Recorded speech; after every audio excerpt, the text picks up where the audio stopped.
जंगल में एक नई सुबह हुई थी।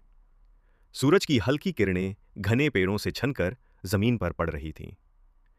हवा में हरियाली की खुशबू थी और हर कोने से पंछियों की मधुर चहचहाहट सुनाई दे रही थी। इसी सुकून भरे माहौल में एक छोटी सी गुफा से शेरू बाहर निकला।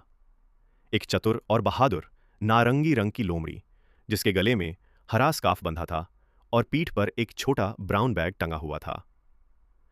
शेरू ने चारों तरफ देखा, गहरी सांस ली और बोला, आज का दिन कुछ खास है। मैं उस रहस्यमय खजाने की तलाश में निकल रहा हूं, जिसके बारे में दादाजी ने मुझे बताया था। वह जंगल की संकरी पगडंडी पर आगे बढ़ चला। कुछ ही दूर जाने पर वो एक पुराने विशाल पेड़ के पास रुका। उस पेड़ की सबसे ऊंची डाल पर एक बुद्धिमान उल्लू बैठा था।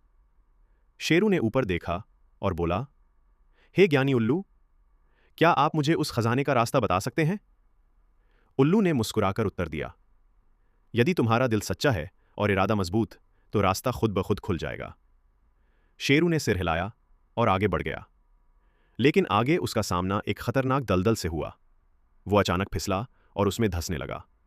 अरे नहीं, ये कहाँ आ गया मैं? वो घबरा गया, लेकिन हार नहीं मानी।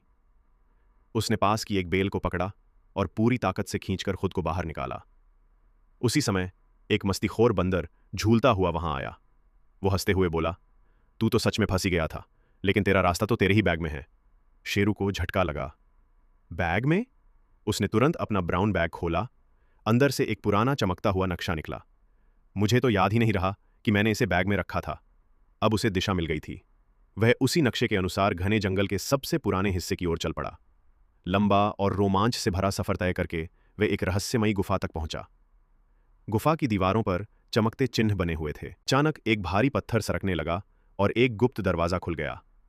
अंदर एक चमचमाता हुआ खजाना रखा था, सोने की मुद्राएं, नगीने और लेकिन असली खुशी उसे तब हुई जब वो खजाने के साथ जंगल लौटा और सभी जानवरों ने उसकी बहादुरी की तारीफ की।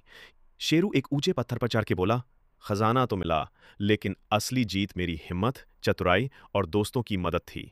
सारा जंगल तालियां बजा रहा था और अब शेरू को सब कहते थे, जंगल हीरो शेरू।